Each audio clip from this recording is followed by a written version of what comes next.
Bom, gente, então vamos lá. Já que o foco é legítima defesa, convidamos e trouxemos um dos melhores e mais confiáveis especialistas no assunto, que é o Fabrício Rebelo.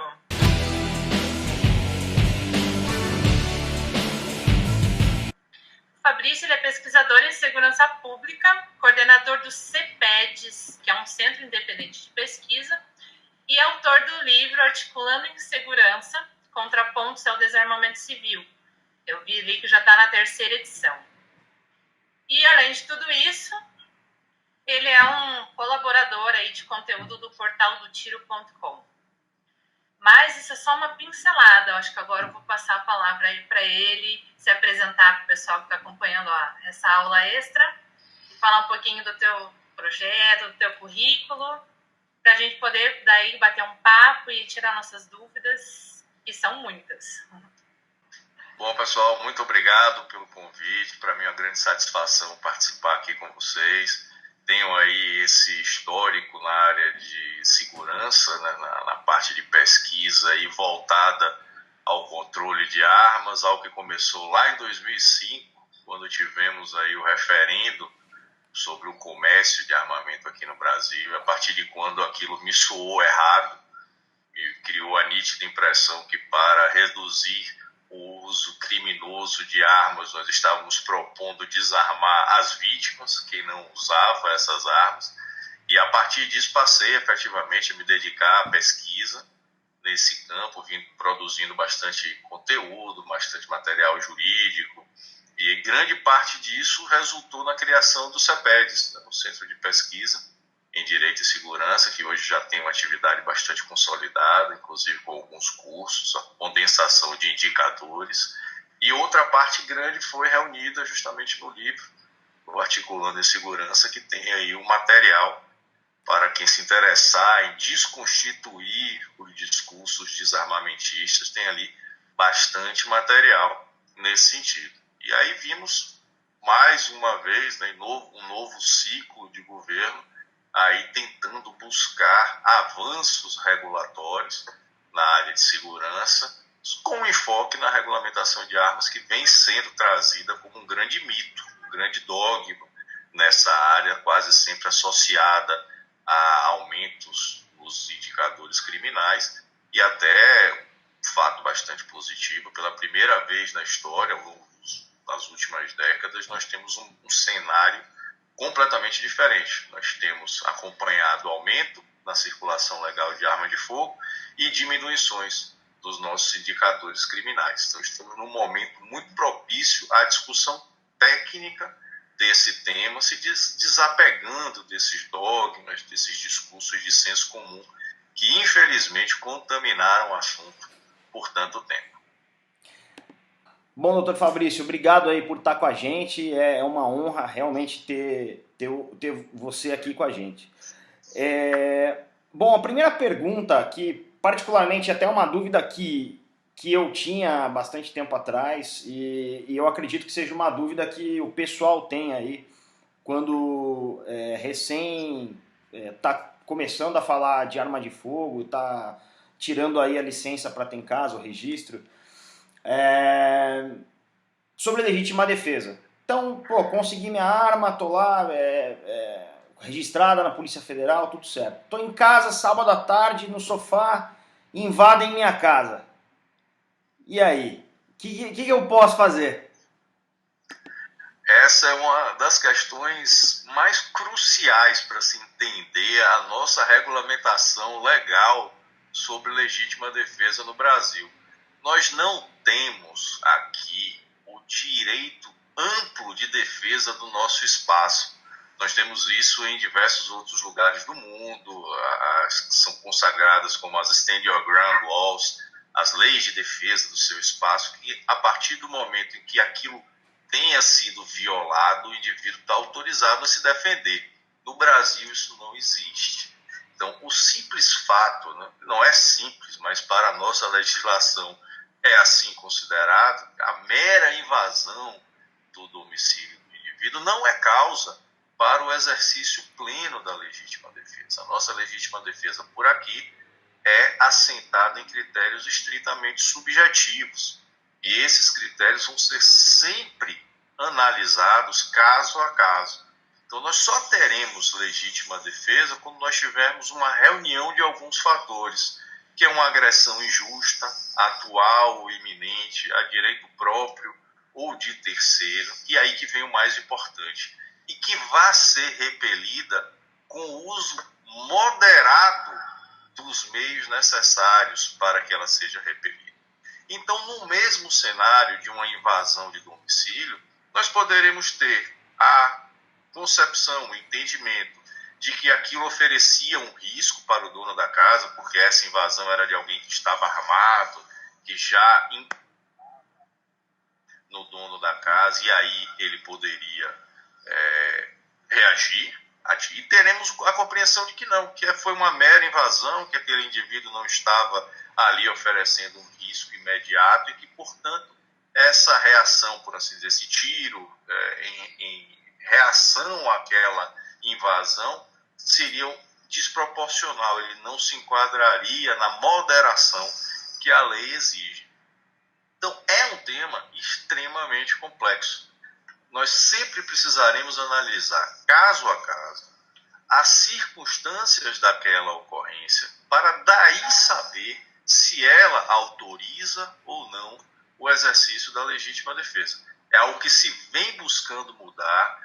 No próprio pacote anticrime já vem ali uma sinalização mais positiva a respeito disso. Há outros elementos em propostas de projeto de lei tramitando no Congresso, também buscando racionalizar esse instituto, mas, lamentavelmente, ainda sem avanços. Continua sendo algo que vem lá desde a instituição do Código Penal, bastante subjetivo, infelizmente.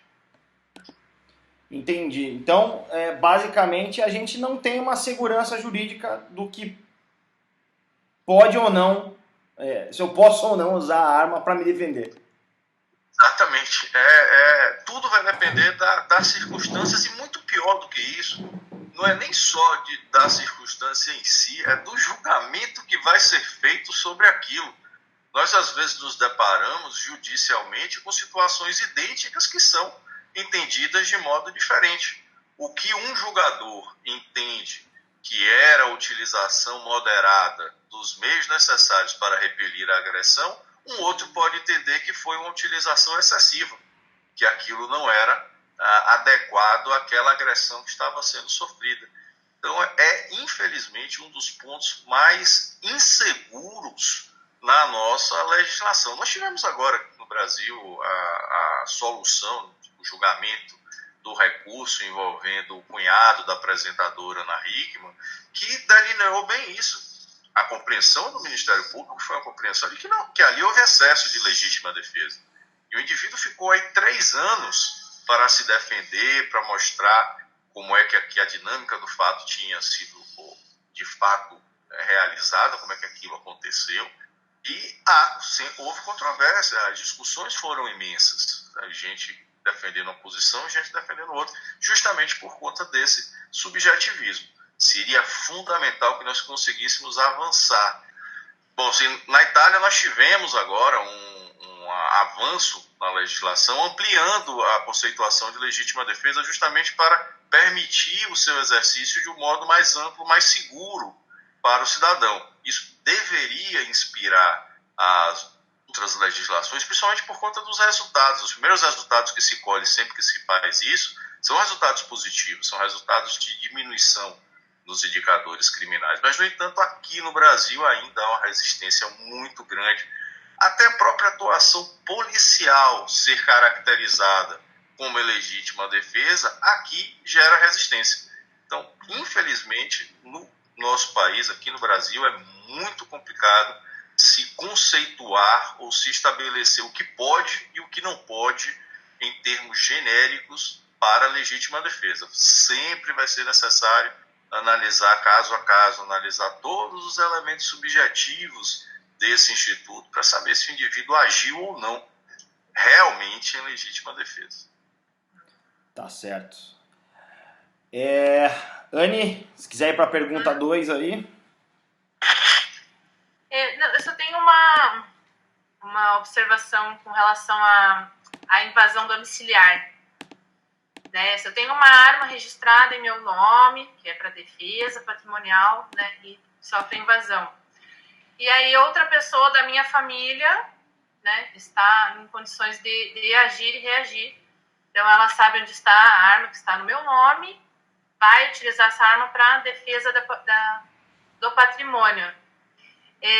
Juridicamente, o que acontece com essa pessoa que usou uma arma registrada em nome de outra?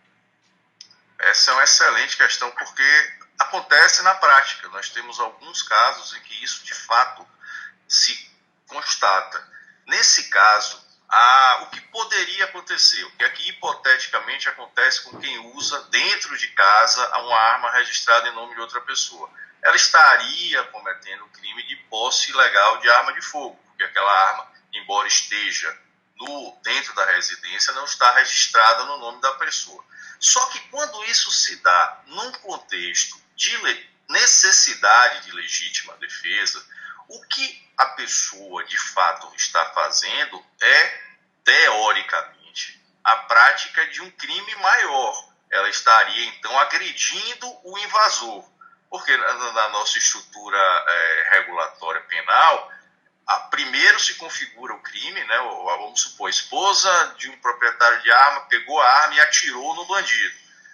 O que vai se considerar é esse disparo, seja uma lesão corporal, um homicídio consumado ou tentado, mas é essa conduta dela de atirar que vai ser considerada como praticada. No momento seguinte, vai se ver que aquela conduta não foi ilícita porque estava num contexto de legítima defesa. Então, ela não vai responder por aquela conduta porque agiu em legítima defesa. E aí, quando nós temos uma conduta mais grave sendo praticada após uma conduta, que seria uma conduta meio, aquela conduta de pegar a arma, essa conduta de pegar a arma ela é completamente absolvida. Não se responde por essa conduta. Então, se naquele contexto uma outra pessoa consegue alcançar a arma, pega a arma para se defender, ela não responde por nenhum crime pelo fato de ter pego a arma. O que pode acontecer é numa situação em que não seja uma legítima defesa, alguém pegar uma arma de outra pessoa e ficar circulando com ela dentro de casa, dentro de alguma propriedade, mas num contexto de legítima defesa, pegar a arma efetivamente para se defender não implica nenhum tipo de responsabilização. A arma estando registrada, evidentemente, né? E aí, se a arma não estiver registrada, nós teremos a posse ilegal de qualquer jeito. Mas a arma estando registrada, não importa que não seja no nome da própria pessoa que vai utilizar num momento de necessidade, num momento de prática da legítima defesa. Certo. Muito legal. Anne, quer seguir aí?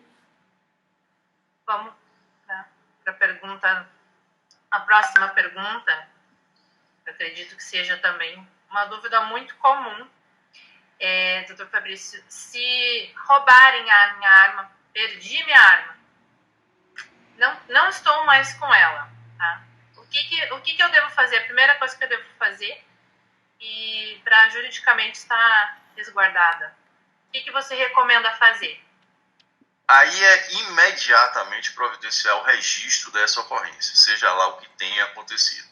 Seja um extravio, um furto ou até mesmo a perda desse armamento. Isso deve ser imediatamente comunicado ao órgão, não só ao órgão policial, fazer o registro policial dessa ocorrência, mas também ao órgão de registro, ao sistema de registro da arma. E aí tanto vale para as armas de defesa, que são registradas no SINARM, da Polícia Federal, quanto as armas de colecionadores, atiradores e caçadores que estão lá registradas no Exército. Então, havendo qualquer forma de perda da arma, seja qual for a ocorrência, isso deve ser imediatamente registrado na polícia, com o boletim de ocorrência, e no sistema de registro, para que a partir daquele momento o indivíduo possa estar desobrigado do eventual uso ilegal daquele armamento. Ele não pode ser responsabilizado a partir do momento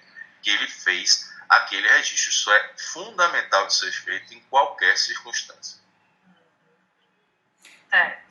Legal.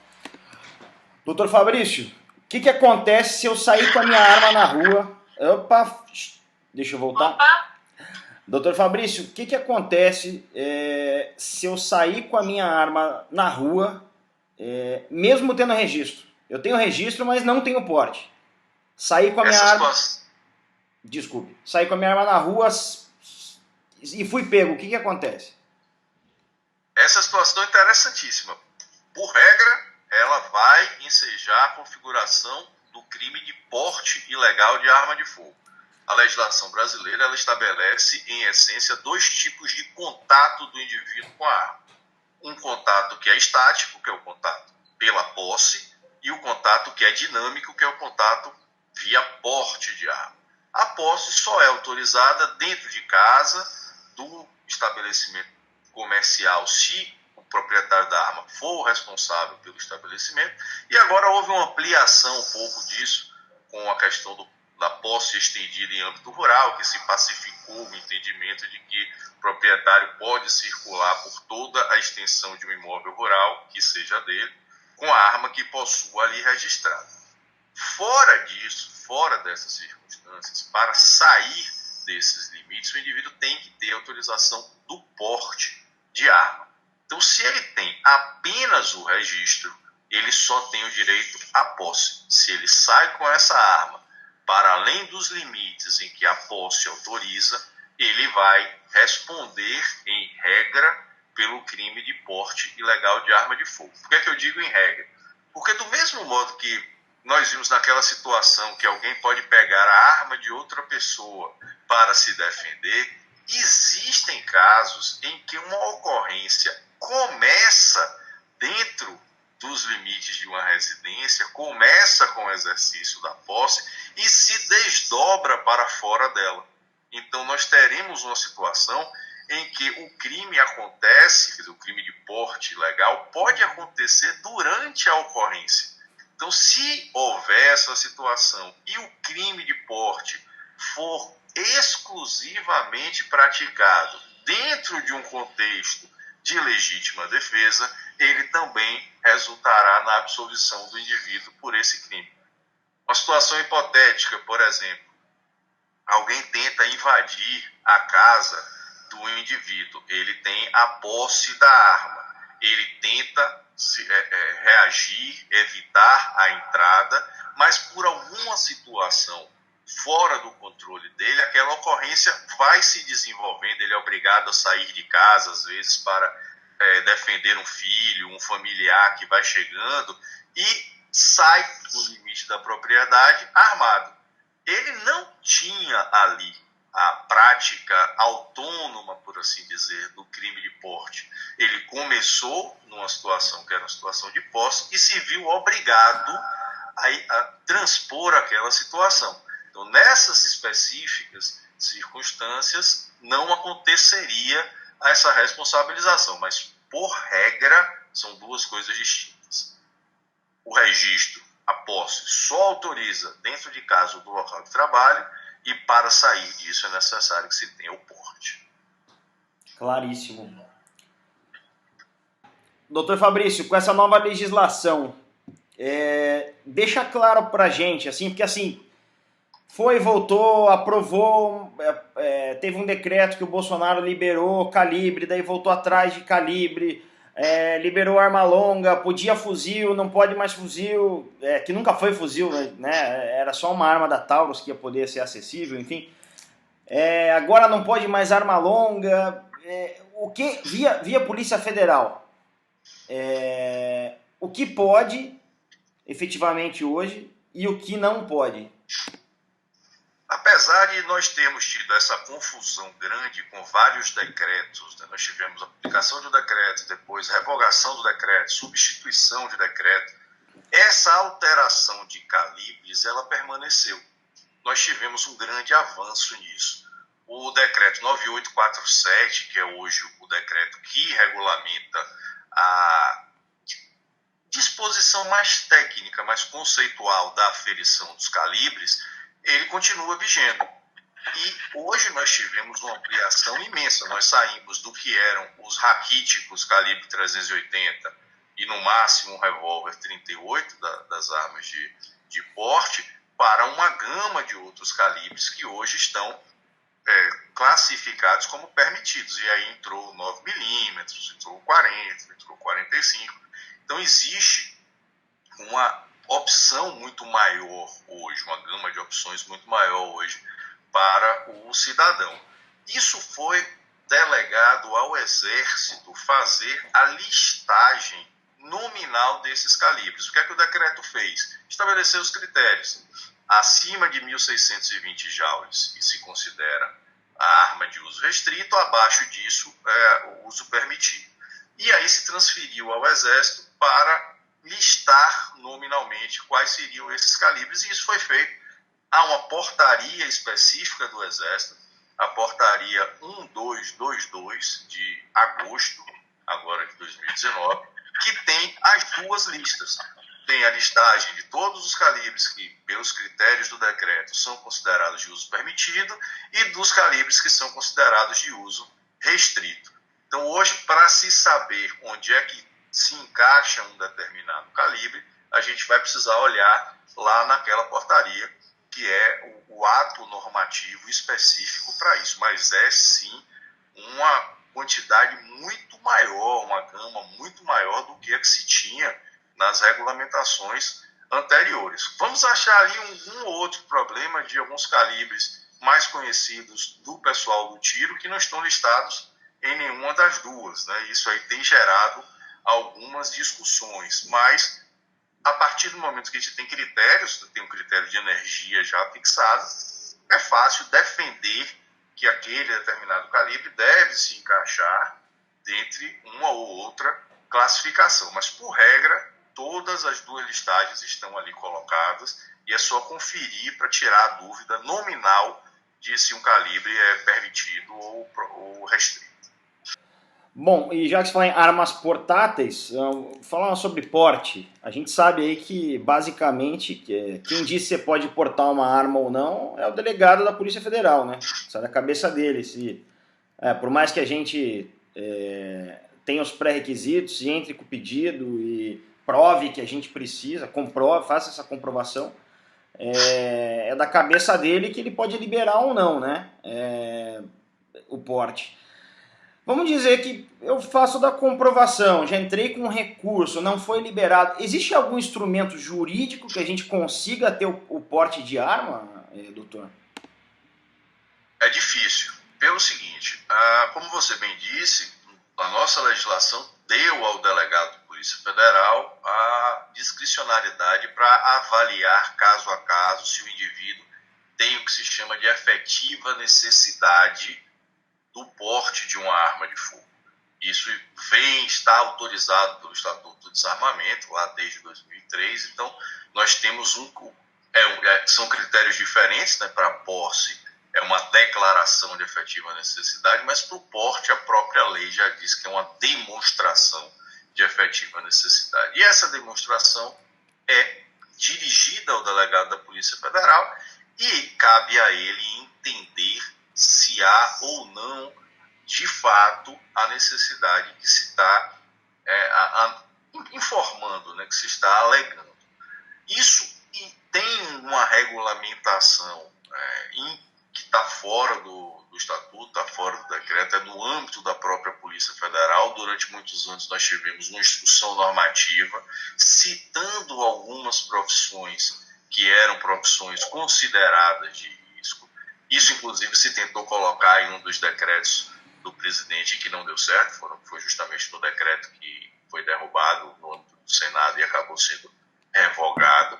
Mas hoje nós não temos uma previsão legal que autorize, fora daquilo que está lá no artigo 6º do Estatuto do Desarmamento, que é aquela listagem de profissões ali ligadas ao âmbito da segurança pública, ao âmbito de alguns setores de fiscalização. Fora daquilo, nós não temos um direito consolidado, seria um direito líquido e certo ao porte de arma. Então, isso diminui muito a possibilidade de êxito de uma contestação judicial, por exemplo. O indivíduo teve o seu porte negado porque o delegado entende que ele não tem efetiva necessidade. Ele vai ao Poder Judiciário porque ele pode tentar demonstrar que ele tinha efetiva necessidade daquela arma. Mas aí a gente esbarra em uma questão jurídica que é a ausência de interferência de um poder no outro. O que se tem reiteradamente entendido no Poder Judiciário é que não cabe a um juiz avaliar se a decisão do delegado estava certa ou não. Cabe ao delegado fazer essa avaliação. Se ele entendeu que não tinha efetiva necessidade, não pode ser o Poder Judiciário a passar por cima dessa decisão. Então, a possibilidade de sucesso nesses casos é muito baixa. Então, inclusive, nós não temos quase histórico nenhum do pedido de porte baseado em efetiva necessidade em questionamentos judiciais. É diferente, por exemplo, e aí uma questão importante, é até objeto de um material maior, é a questão do atirador desportivo. O atirador está listado no artigo 6º. Então, ele já tem o direito ali previsto, que não é um direito vinculado à demonstração de efetiva necessidade. Se ele já tem ali uma prerrogativa que a lei trouxe para ele, ele não fica vinculado a essa demonstração. E aí, nesse ponto, é interessantíssimo, porque nós temos as mais variadas decisões. Em algumas delegacias, o delegado entende que é assim mesmo e defere o porte ao atirador.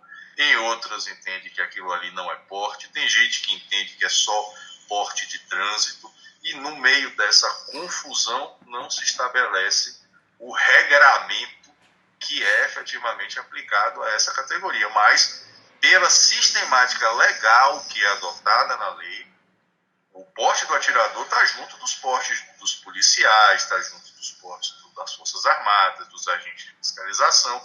Então, do mesmo modo que nós não enfrentamos discussões sobre o direito dessas categorias ao porte, não se deveria suscitar essa discussão ao porte dos atiradores. Mas, infelizmente, essa questão não vem chegando ao Poder Judiciário. E aí não é nem questão de decisões negativas, simplesmente não se tem provocado. Nós sabemos, um processo judicial é caro, é demorado, e não se tendo a certeza do êxito, muita gente acaba não recorrendo. Às vezes, eu já ouvi isso de alguns amigos, alguns colegas de tiro, que preferem esperar mudar o delegado ou mudar o superintendente para tentar de novo, do que buscar judicialmente o reconhecimento do direito. Então, é mais um campo que a gente fica aí sem segurança. Era outro ponto que se poderia regulamentar, acabar com isso por meio dos decretos, mas que também foi feito e depois foi retirado. Né? Hoje voltamos a uma situação de insegurança. Muito bem. Anne, tem alguma pergunta aí para finalizar? Não, acho que era isso. Os principais tópicos de hoje.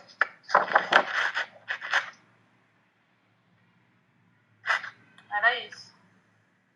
Então tá bom. Doutor Fabrício, tem alguma coisa que você acha que é importante falar para o pessoal que tá tirando aí o registro, que nunca teve acesso à arma, tá tirando agora o registro? Você acha que é importante alguma coisa para eles? Bom, eu tenho dito sempre isso, né? Qualquer indivíduo que tenha apreço pela legítima defesa, pela autodeterminação, pela possibilidade de se defender, deve aproveitar todas as oportunidades que tiver para aquisição de armas. É o instrumento que nós temos de garantia da nossa autopreservação em momentos de extrema necessidade. Então, estamos ainda em uma fase mais conturbada, com uma diversificação de regulamentações, mas ainda assim tivemos avanços. Hoje, para a posse de armas, nós não precisamos de demonstração de efetiva necessidade, como foi feito nos governos anteriores, né, que se exigia isso até para a mera posse. Hoje isso já está mais ou menos pacificado. Temos uma amplitude de calibres maior a que podemos ter acesso. Então é um momento em que se pode aproveitar para dar início início a essas aquisições e buscar o exercício desse direito, até por uma questão estratégica. Hoje nós sabemos que quanto mais nós tivermos armas em circulação, com a população efetivamente apta ao exercício da sua legítima defesa, da sua autopreservação, fica mais difícil impor restrições. As restrições legais acabam encontrando uma barreira maior na realidade. Então, cria-se uma resistência maior. Então, aproveitar esse momento, evidentemente, isso vai ser feito por quem quer. Né? Ninguém advoga que quem não quer ter uma arma vá lá e compre. Né? Tem que ser uma opção individual de cada um sempre, que precisa ser respeitado.